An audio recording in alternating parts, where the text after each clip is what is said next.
அடுத்த கேள்வி, இருவர் சேர்ந்து குழந்தை பெற்றுக்கொள்கிற ஒரு ஆணும் பெண்ணும் சேர்ந்து குழந்தை பெற்றுக்கொள்கிற, ஆனா அந்த பேருக்கு பின்னாடி தந்தையின் பெயரை தான் இனிஷியலா வந்து யூஸ் பண்றோம். இதை பத்தி நீங்க என்ன நினைக்கிறீங்க? இப்ப தாய்மொழி பேரை கூட இனிஷியலா பொண்ணா பேசியிருக்காங்க. இது வந்து நம்ம கேட்டு கேட்டு பெறோம். அதாவது ஒரு நாள் தான் பெறப்பட்டது பெண்களை பொறுத்த வரையில் மட்டுமே. ஆண்களுக்கு வந்து இயல்பா கொடுத்துடுறாங்க. அது வந்து நம்மளுடைய சமூக அமைப்புன்னு தான் சொல்லணுமே தவிர்த்து இது நம்ம அப்ப இந்த சமூக அமைப்புக்கு ஏற்றவாறு தான் இந்த குடும்ப அமைப்புகள் வடிவமைக்கப்பட்டிருக்குன்னு நம்ம சொல்லலாம். சமூகத்தின் தேவையை பொறுத்து ஒரு ஒரு குறிப்பிட்ட ஒரு சில காரணங்களுக்காக குடும்ப அமைப்பு இப்படி வடிவமைக்கப்பட்டிருக்குன்னு சொல்லலாம். சமூகம் குடும்பம் எல்லாமே வேற வேற இல்லை இல்லைங்களா? இப்ப நம்ம மூணு பேர் சேர்ந்தாலே ஒரு சமூகம் அந்த மாதிரி தான். ஸோ நமக்குள்ள விஷயங்கள் ஈவன் எப்படின்னா ஒரு விஷயங்கள்ல வந்து புதுத்தன்மையை உணர்த்தணும் அப்படின்னு சொல்லும் போது அந்த இடத்துல முதல்ல வந்து அதை தடை செய்யணும்னு நினைக்கிறவங்க வந்துட்டு பெண்கள் தான்.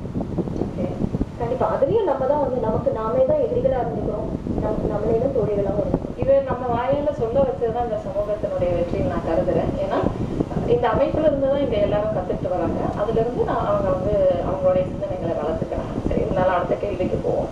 இப்ப எல்லா நிலைகள்லையும் கொடுக்கிற ஒரு நிலையில ஆணும், பெறுகிற ஒரு நிலையிலையும் பெண்கள் இருக்காங்க. உதாரணத்துக்கு தந்தை, அவர் வந்து பெண்ணை வளர்த்து அந்த பெண்ணுக்கு திருமணம் செய்து கொடுக்கும் போது வரதட்சணை கொடுத்து கல்யாணம் பண்ணி வைக்கலாம். அதன் பிறகு தாய்மாமன் இப்படி ஒரு சீர், இந்த மாதிரியான சில சடங்குகள் இருக்கு.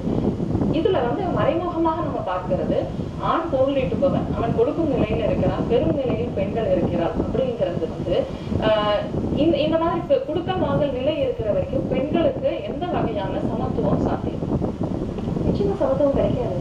அதாவது பெண்கள் வந்து எல்லாரும் எந்த ஒரு விதத்திலையும் சார்ந்தே இருக்கணும்ன்றதுக்காகவே படைக்கப்பட்ட ஒரு பொருளாவே ஆக்கிட்டாங்க. இப்ப வந்து பெண் வந்து பெண்மையா கருதப்படாது, ஒரு பொருளாக கருதுறாங்க. நீங்க முன்னாடி சொன்னீங்க சமூகம்ங்கிறது வேற, நம்ம வேறங்கிறது இல்லை சமூகம். ஆனா நாம அறியாமலேயே நம்ம செய்ய வேண்டியதை தீர்மானிக்கிற சில சக்திகள் இருக்கு. அது நம்மளுக்கு தெரியாது. அவங்கதான் இதையெல்லாம் வரையறுக்கிறாங்க.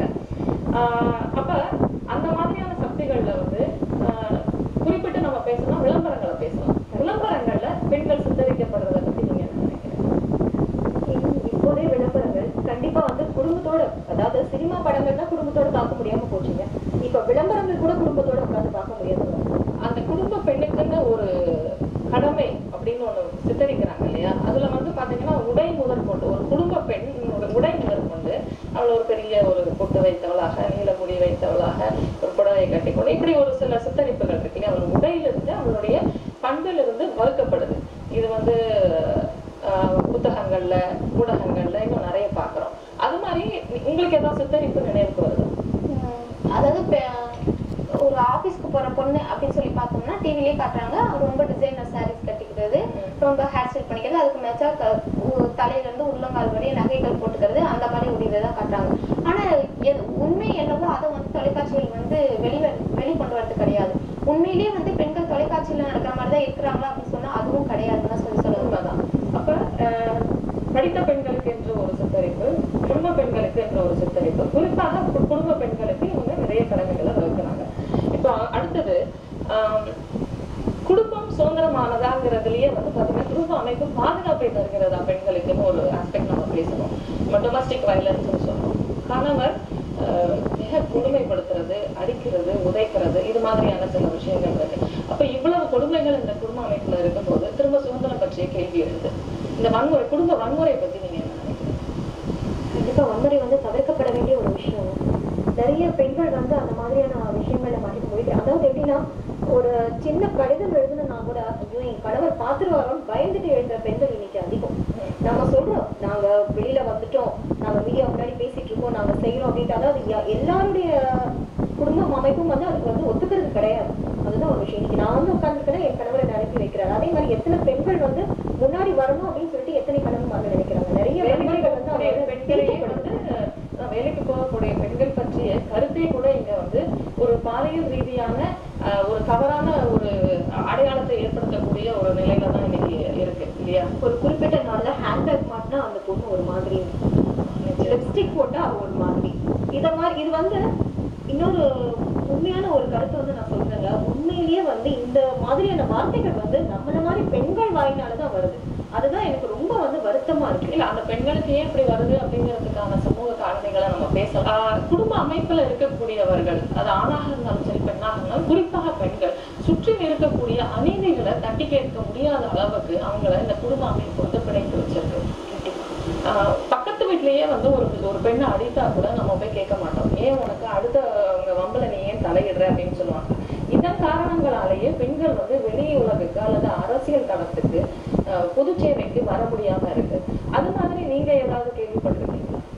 ஒரு பெண் வந்து பொது சேவைக்குன்னு வரும்போது பலதரப்பட்ட கோணங்கள்ல அவன் மேல பார்வைகள் விழுது.